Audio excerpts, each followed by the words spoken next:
Chers amis, bonsoir. De même que Dieu n'est pas une réalité uniforme, mais qu'elle est composée de trois personnes, que Dieu est une unité dans un dialogue éternel du Père, du Fils et de l'Esprit Saint, la vérité révélée, la lumière apportée au genre humain par Dieu, se donne à connaître, elle aussi, dans un dialogue multiforme. Un dialogue entre nous, entre des personnes d'une même époque, des contemporains, entre des personnes de différentes époques, par ce qu'on appelle la tradition, par l'intermédiaire notamment des écrits, bien sûr. Elle se donne à connaître aussi dans le dialogue des textes révélés eux-mêmes. En effet, il y a non pas un évangile, mais quatre évangiles, ou, faudrait-il dire, un évangile quadriforme, un évangile, c'est-à-dire Jésus qui se révèle par ses paroles et par ses actes, mais qui nous est rapporté de quatre manières. Et ces quatre évangiles sont là l'un pour l'autre, l'un avec l'autre. De même, les Écritures, dans leur ensemble, sont-elles dialogales? Les Écritures sont l'un et l'autre testament, le premier et le second, l'Ancien et le Nouveau. Toutes ces paroles sont paroles de Dieu, nous dit le Concile. Elles sont, elles ont toutes Dieu lui-même pour auteur, de sorte que nous devons, et l'une et l'autre, et l'Ancien et le Nouveau, les vénérer l'une et l'autre de la même manière et les recevoir de la même manière, non pas comme une parole d'homme, mais comme la parole de Dieu. Alors comment faire vivre ce dialogue? Comment fonctionne-t-il d'une certaine manière? L'Ancien Testament prépare la parole du Nouveau qui n'a euh, son plein sens qu'à la lumière de l'Ancien, hein, nous dit le Concile. Il s'agit bien de comprendre l'une par l'autre et l'autre par l'une. Bien évidemment, quand Jésus parle, il interprète lui-même les Écritures de l'Ancien Testament, les cite explicitement ou implicitement, dans la version d'ailleurs hébraïque ou dans la version de la Septante, dans la version grecque d'Alexandrie. Mais il les interprète, ces Écritures. Il les interprète et il les accomplit dans ses propres paroles et dans ses actes.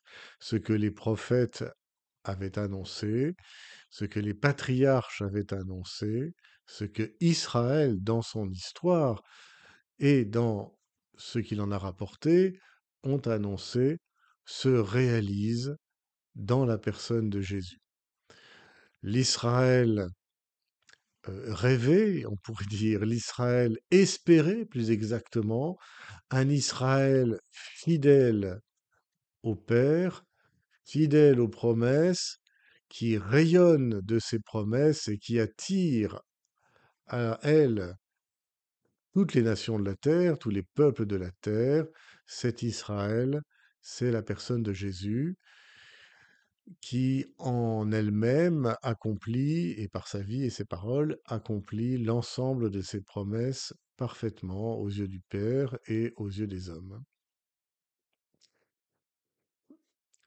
Et cet accomplissement nous est rapporté non seulement par les évangiles, peut-être d'abord par les évangiles, mais ensuite en son corps mystique, d'une certaine manière, par ce qui nous est rapporté de la première Église, dans les actes des apôtres, dans les lettres de Pierre, de Paul, de Jacques, de Jean.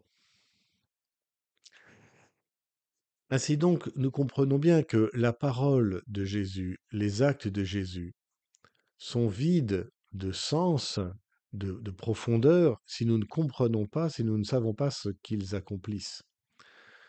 Un peu comme le sommet d'une montagne, que serait-il ce sommet sans la montagne?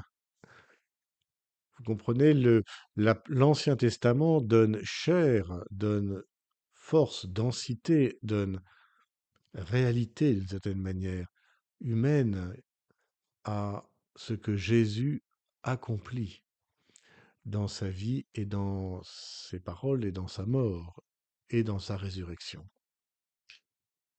C'est très frappant, notamment dans le récit de la passion du Christ.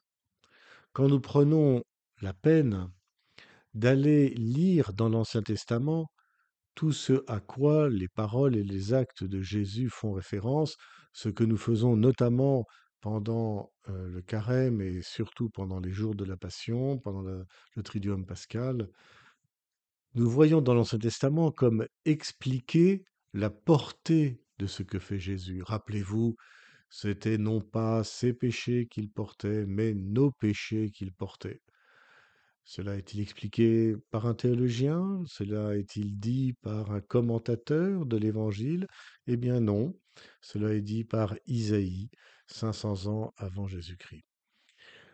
De même, les psaumes, quand le psaume 21-22 décrit l'agonie de Jésus sur la croix, Jésus qui cite même ce psaume 21, mon Dieu, pourquoi m'as-tu abandonné? Nous lisons dans le psaume 21-22 la portée, la signification de Dieu fait homme qui agonise sur la croix.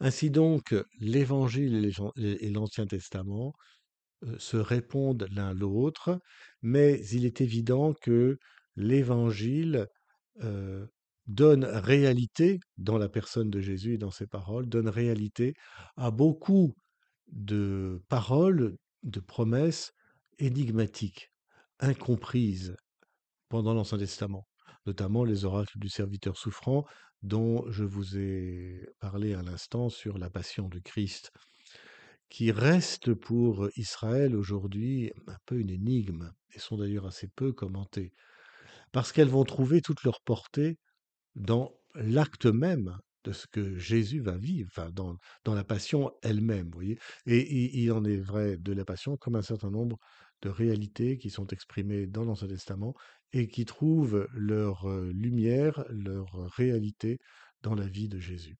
Comme si ces paroles des prophètes attendaient la vie, la parole de Jésus pour trouver leur sens profond, leur sens ultime.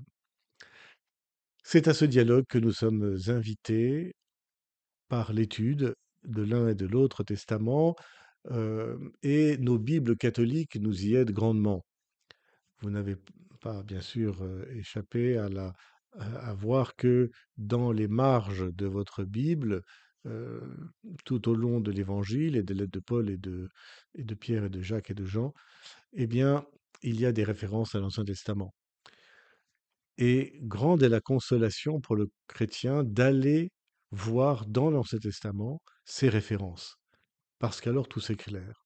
Et donc c'est ce travail que nous allons essayer de poursuivre tout au long de notre étude cette année, peut-être encore les années suivantes, pour notre joie et pour l'intelligence de notre foi. Je vous dis à très bientôt.